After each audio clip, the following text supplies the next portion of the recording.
Bonjour à tous, bienvenue à Hebdo4, votre émission d'information locale et régionale. Voici le contenu pour notre édition du 19 octobre. Événement virtuel de clôture du défi Alzheimer 2025. Le comité jeunesse de la ville de Passepébiac vous présente ses activités pour l'Halloween. La Marche mondiale des femmes 2025. Campagne de financement pour la ressource. La Société Alzheimer Gaspésie-Île-de-la-Madeleine vous invite au colloque Espoir 2025. Les participants du défi Alzheimer ainsi que les donateurs, les bénévoles et la population étaient invités à regarder en direct le dévoilement du montant total de cette grande levée de fonds ainsi que les faits saillants du défi Alzheimer 2025. Leur objectif était de 150 000 $. Pensez-vous qu'ils ont réussi à l'atteindre? Le 14 octobre dernier, la population était invitée à assister à la soirée de clôture du défi Alzheimer en direct sur Facebook. Télévague s'est surtout intéressé aux activités de financement de la MRC de Rocher-Percé et de la MRC de Bonaventure. La principale activité de financement de la MRC Rocher-Percé était un grand défilé de mode. Frank Sweetman, ambassadeur pour la région, nous en parle. Cette année, c'était la deuxième édition. On l'a fait l'an dernier. Donc, c'est un défilé de mode qu'on a appelé Entre ciel et mer parce que l'an dernier, on l'a fait à l'extérieur au quai de Port-Daniel. On a eu près de 80 personnes l'an dernier, si je me souviens bien. Et on a décidé de le refaire cette année. Donc, sauf à cause de la pluie, on l'a fait à l'intérieur, au centre sportif de Gascon, mais on a eu 125 personnes qui ont assisté au défilé. Les mannequins, une dizaine de mannequins, les mêmes l'année passée et cette année, dont Amy qui était mannequin. Il y a les commanditaires, donc c'était fait en collaboration avec la boutique Marie-Karine de Chandler, la buvette Thérèse de Gaspé. Il y a eu la municipalité de Port-Daniel-Gascon, c'est certain, et le Family Prix Chandler, Sonia Albert-Giroux. Et donc DJ, photographe, la beauté, maquillage, cheveux. Donc il y avait vraiment beaucoup de monde impliqué. L'événement, on a accumulé 7 735 $. Ah oui, ça a été une très, très grosse activité de financement. Je vais me tourner par Amy Roussy, qui est notre intervenante dans Rocher-Percé. Bonsoir, Amy. Bonsoir tout le monde. Amy, tu veux nous parler d'une participante là, année après année qui est là, qui fait même participer ses élèves là, à une activité de financement. Est-ce que tu peux nous en dire davantage? Oui, on a une participante là, depuis plusieurs années. Elle a même participé aux éditions de Marche. Donc là, depuis le défi, sa tournée, elle a continué de faire des marches. Donc cette année, elle a organisé 2 marches, l'une à Chandler puis une à Gascon. Donc pour la cause à nouveau. Puis elle s'implique beaucoup pour les autres levées de fonds également de la Société Alzheimer, pour les rallyes de la mémoire, toujours prête avec une pile pour en vendre là, à différentes personnes. Puis auprès de ses élèves également. Donc, Madame Suzanne Smith, j'aimerais la remercier là, pour son implication depuis quelques années à la Société Alzheimer. Puis j'aimerais remercier également tous les autres participants là, qui ont relevé des défis sportifs symboliques qui sont uniques à chacun, puis qui sont toujours très plaisants à entendre de toutes les réalisations chaque année. Donc, merci à tout le monde. Merci à Suzanne. Puis, merci à notre ambassadeur dans la MRC Rocher-Percé, Frank, qui a mis beaucoup de temps là, dans le défilé, là, notre événement là, dans la MRC Rocher-Percé. Dans la MRC Rocher-Percé, on a eu 12 participants. Et puis, on a récolté un montant de 24 851 $. La MRC de Bonaventure a elle aussi organisé d'excellentes activités, notamment la marche lumineuse de Caplan. Bernard Babin, le directeur de la Société d'Alzheimer de la Gaspésie des Îles-de-la-Madeleine, nous communique les résultats à la place de l'ambassadrice Linda Poirier, qui avait un petit souci technique. Donc, l'activité avait eu lieu à Caplan, puis ça a été vraiment une belle activité. C'était la 2e édition de la marche lumineuse. Puis c'est ça avait rapporté à l'entour de 2 000 $. Puis après ça, il y a eu un souper spaghetti qui a eu lieu à New Richmond, 21 septembre, dans le cadre de la Journée mondiale de la maladie d'Alzheimer. Et ça avait rapporté la somme de 7 500, Linda, je pense, là? Ouais, fait que ça avait été une belle journée. Donc, là, j'aurais aimé te parler un peu plus, mais là, c'est dommage. Au niveau des participants, cette année, dans la MRC Bonaventure, il y a eu 38 participants et 39 218 $ a été récolté dans la MRC Bonaventure. Donc, désolé, Linda, mais on aura la chance de se reprendre. Bonne soirée. Évidemment, dans la MRC Bonaventure, on remercie les employés. On pense à Kathleen, à Maude Chiasson, Claudie, Yannick et tous les participants du défi Alzheimer. En plus des participants donateurs, on a des commanditaires, en fait. 160 commanditaires, organisations différentes qui ont donné pour le défi Alzheimer. C'est environ la somme de 45 000 $. Donc, parmi le grand montant qu'on va dévoiler dans quelques instants, ben, il y a 45 000 qui proviennent aussi des gens d'affaires, des organisations de tout le secteur. Alors, 181 850 $ d'amassés. On est extrêmement reconnaissant de cette grande générosité-là. C'est merveilleux. Incroyable. Pour conclure, il est crucial de souligner la raison derrière la mise en place d'une telle campagne de financement. Effectivement, 186 personnes en Gaspésie-les-Îles qui se sont impliquées de cœur pour la cause. Puis c'est tellement beau de voir les raisons qui motivent les gens à devenir participants. Il y en a plusieurs qui sont soit des proches aidants ou qui ont été touchés de près par un membre de leur famille qui a vécu ou qui vit avec la maladie.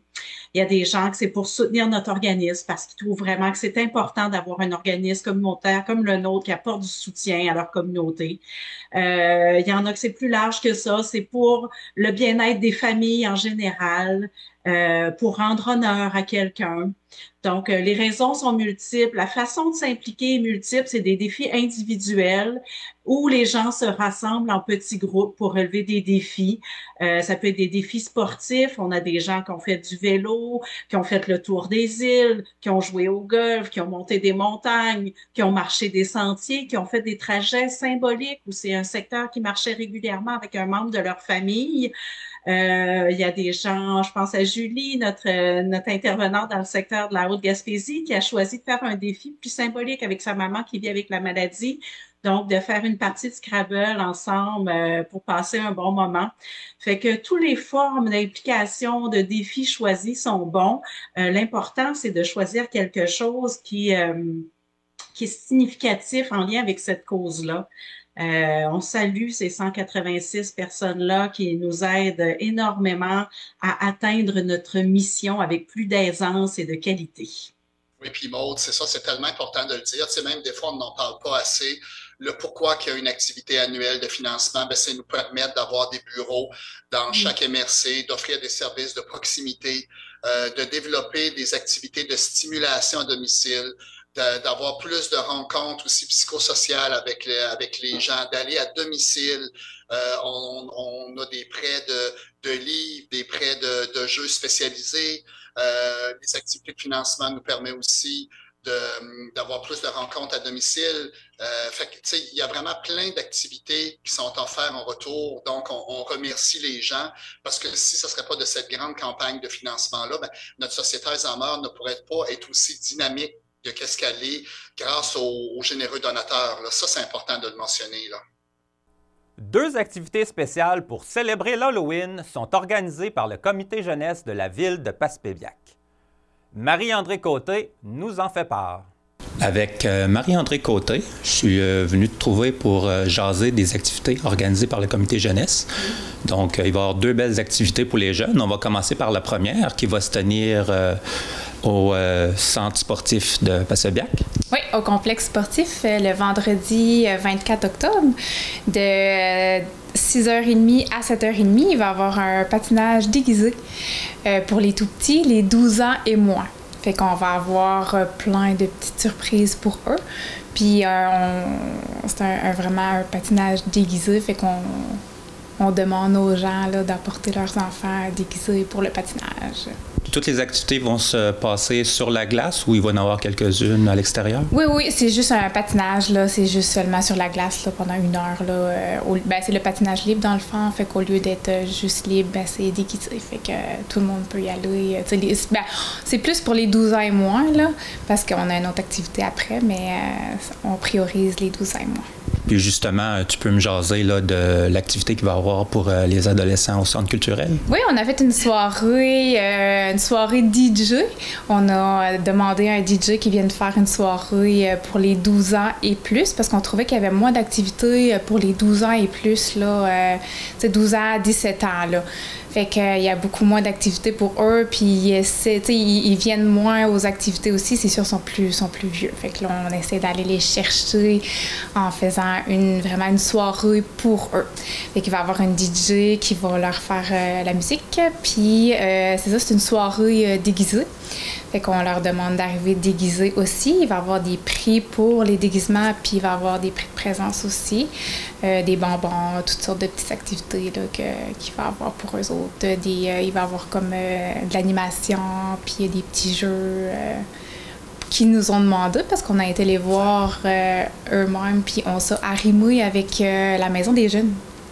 Fait que Marie-Pierre de la Maison des Jeunes, on s'est vraiment arrimé, moi et elle, pour faire cette activité-là, pour vraiment aller chercher tout l'ensemble des 12 ans et 12 à 17 ans. Ces belles activités-là, ça demande quand même beaucoup de bénévoles. Veux-tu me parler un peu de ton équipe?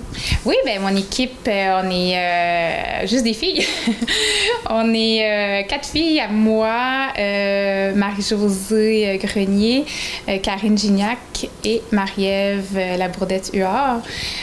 Puis c'est ça, comme pour l'activité 12 à 17 ans, bien, il va y avoir Marie-Pierre Duchesneau, l'animatrice de la Maison des Jeunes, qui va être là.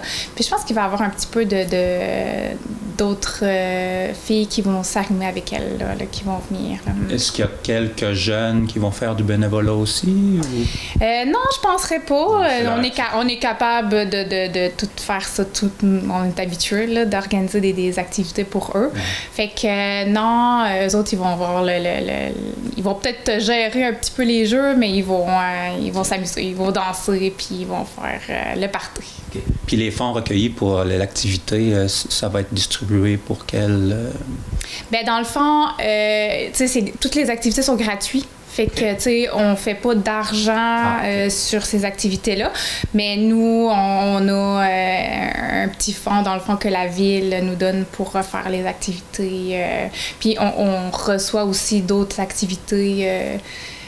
On reçoit des sous de nos petits qu'on vend, là, les popcorn puis tout ça. Fait qu'on la redistribue dans nos activités. On achète des cartes cadeaux puis tout ça. Là. Fait que ça coûte pas 1 million, mais ça se régénère dans la communauté. Parfait. Puis pour terminer, as-tu peut-être juste lancé une invitation, puis les liens à aller voir là, pour oui, dans le fond, le comité jeunesse, c'est ça, est sur la page Facebook. Fait qu'on va refaire des petits pop-up au courant de la semaine là, pour vous inviter à venir vendredi le 24 octobre. Là, soit les plus petits au complexe sportif pour un patinage déguisé et les plus grands, les 12 à 17 ans, au centre culturel pour la soirée déguisée DJ. Fait que merci à toi. C'est vraiment le fun que vous venez me faire une petite entrevue. Merci. L'activité de clôture de la Marche des femmes 2025 sous le thème « Encore en marche pour transformer le monde » se tenait samedi le 18 octobre. J'ai rencontré Natasia Williams une journée avant son départ pour Québec. Le point de rendez-vous pour l'édition 2025. La table de concertation féministe Gaspésie-de-la-Madeleine organise une action de clôture de la Marche mondiale des femmes 2025.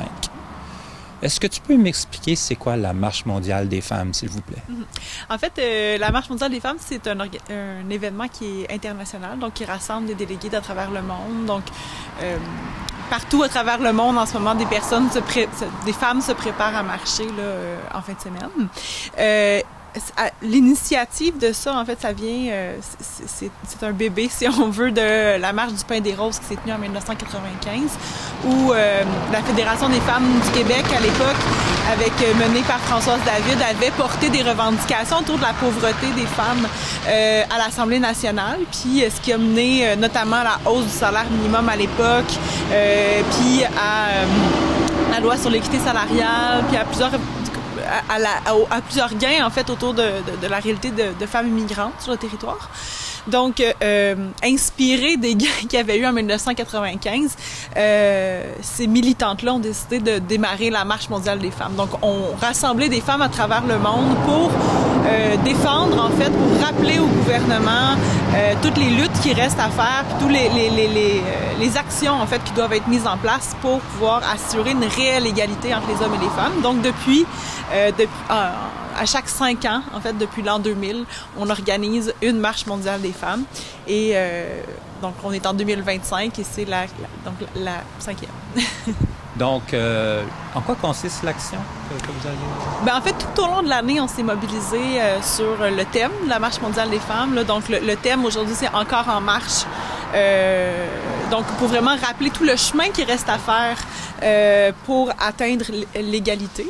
Depuis le 8 mars, en fait, il y a des actions qui ont ponctué. C'est certaines qui renvoyaient à la solidarité internationale, d'autres sur la question des violences. Il y en a une qui faisait... en lien avec les revendications des femmes autochtones, par exemple. Donc, on a eu tout un calendrier annuel. Puis là, ben vraiment, en fin de semaine, le 18, c'est la clôture, en fait, de la Marche mondiale des femmes. Puis, on attend plus de 10 000 femmes à Québec pour marcher autour de nos revendications. Donc, on marche pour que toutes les femmes et les filles puissent vivre en sécurité. On marche pour que toutes les femmes et les filles puissent jouir du libre choix par rapport à leur corps, mais aussi à leur existence en communauté. On marche pour l'autonomie économique des femmes. On marche aussi pour préserver les services publics dans lesquels, dans le fond, les femmes sont surreprésentées tant comme travailleuses, mais qui, évidemment, sont essentielles si on veut parler d'égalité. Puis, finalement, on marche pour des environnements sains parce que, bien évidemment, les personnes qui sont les plus défavorisées dans nos sociétés vont être les premières touchées par les changements climatiques. Donc, ça, c'est les 5 grandes raisons pour lesquelles on marche. Donc, c'est vraiment les questions mettre fin aux violences, mettre fin à la pauvreté, puis protéger un environnement sain. Ces femmes-là, c'est toutes des femmes de la région qui vont partir en autobus ensemble, vous allez vous rendre à Québec? En fait, il y a des personnes qui partent des îles de la Madeleine et il y a 2 autobus qui partent de la Gaspésie pour se rendre à Québec puis participer à ce mouvement-là. Il y a un autobus qui va partir de Chandler puis qui va s'arrêter à plusieurs endroits sur la côte sud pour se rendre jusqu'à Québec. Puis il y en a un autre qui part de Gaspé puis qui va s'arrêter à Murdochville, puis à Sainte-Anne-des-Monts, aussi pour rejoindre les îles, Québec. Puis, en fait, ces contingents-là, on va se rassembler, on va avoir un contingent de la Gaspésie des îles de la Madeleine dans la marche à Québec. Donc, on est assez fiers de constater, en fait, qu'il y a quand même un engouement pour participer à cette marche-là. On va être nombreuses.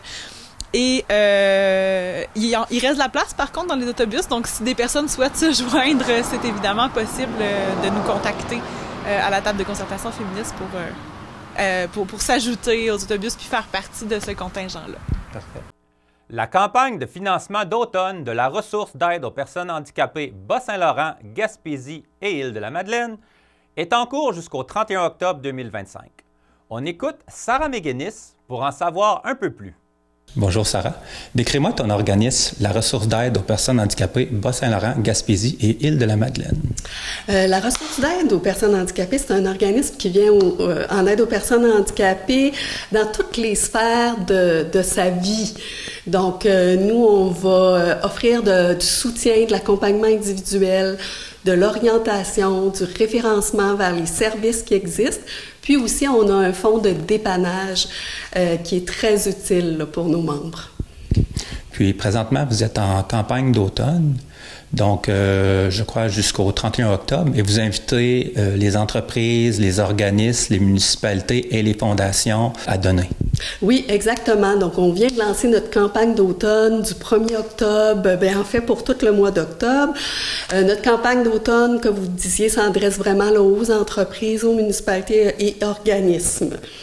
Donc, c'est vraiment une campagne qui est importante pour nous. C'est la deuxième campagne d'importance pour la ressource. Puis elle va vraiment permettre là, que la ressource puisse continuer à faire sa mission, offrir des services aux membres et offrir du soutien financier à nos membres.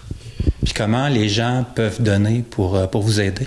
La meilleure façon de donner, dû à la grève des postes, c'est vraiment d'aller sur notre site Internet via notre plateforme de dons en ligne sécurisée. C'est super simple. Donc, on invite vraiment les entreprises à consulter notre site au www.laressource.tv pour aller faire leurs dons. Donc, normalement, les entreprises, ils reçoivent une lettre par la poste qui explique notre campagne, qui invite les gens à donner. Mais là, cette année, les entreprises ne l'auront pas. Donc, c'est un défi pour nous de les rejoindre. Donc, comme on avait 50% des adresses courriels des entreprises, on a pu faire une infolette puis l'acheminer. Donc, c'est pour ça qu'on invite chaleureusement là, les entreprises à aller sur le site Internet de la ressource. Dans quels besoins les contributions sont-elles réinvesties? Donc, comme je mentionnais, c'est vraiment pour poursuivre la mission de l'organisme et principalement pour notre fonds de dépannage. Donc, notre fonds de dépannage, c'est du soutien financier qui va aider les personnes et leurs familles à avoir accès, par exemple, à du répit, avoir accès à des équipements spécialisés. Toutes sortes d'équipements spécialisés que vous pouvez imaginer. Ça peut être un deuxième fauteuil roulant, ça peut être un gilet de flottaison, un vélo adapté, une poussette adaptée. Ça va être, par exemple, pour de l'adaptation de domicile, donc adapter un seuil de porte pour que le fauteuil roulant puisse passer. Ça va être pour des camps et des loisirs. C'est important de mentionner que c'est de l'aide de dernier recours. Donc, c'est vraiment une fois, quand il n'y a pas d'aide disponible dans aucun programme, là, la ressource va intervenir.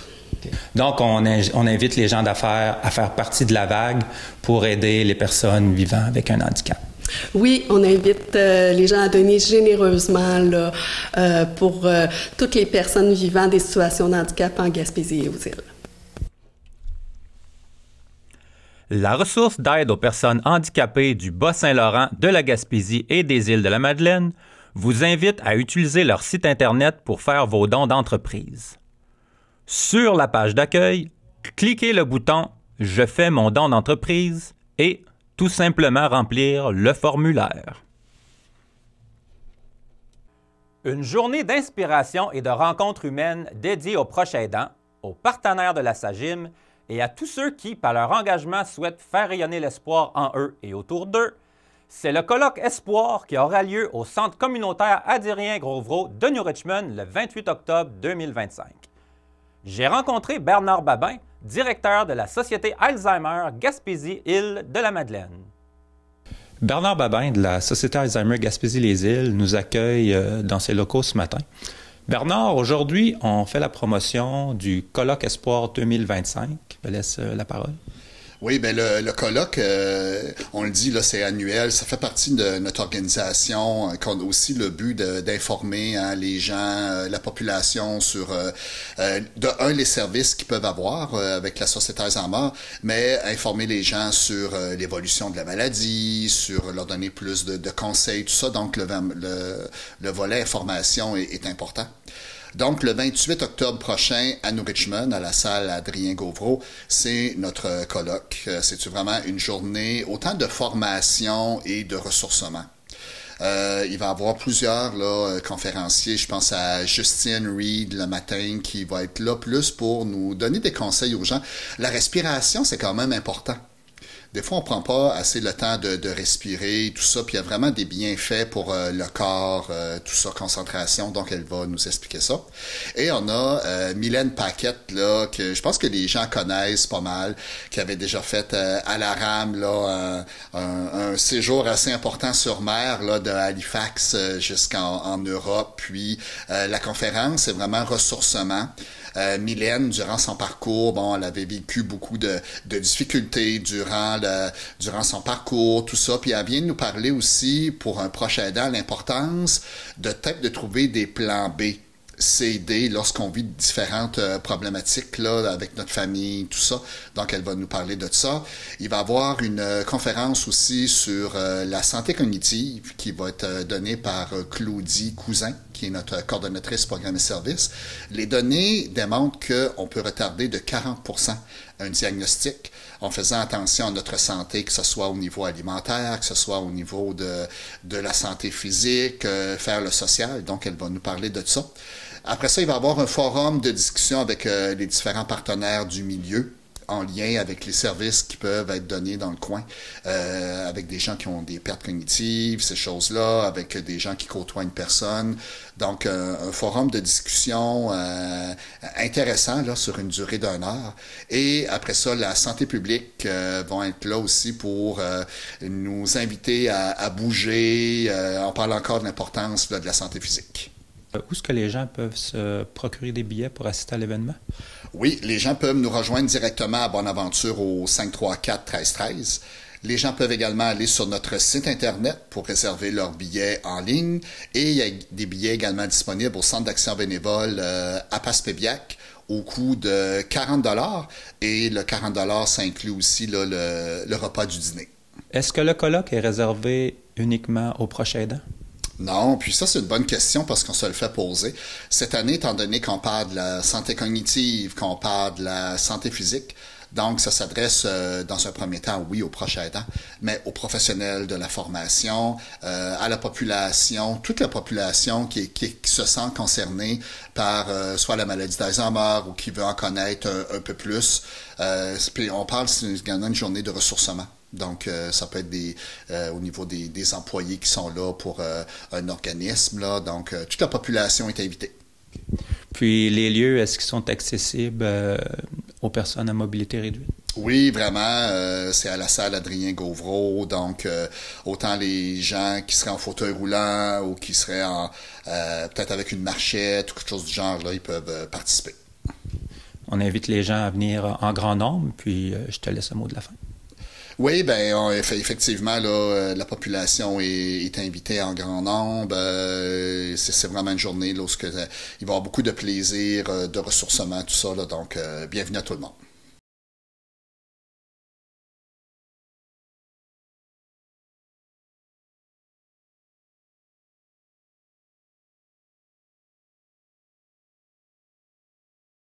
Ceci conclut notre édition d'Hebdo4 du 19 octobre.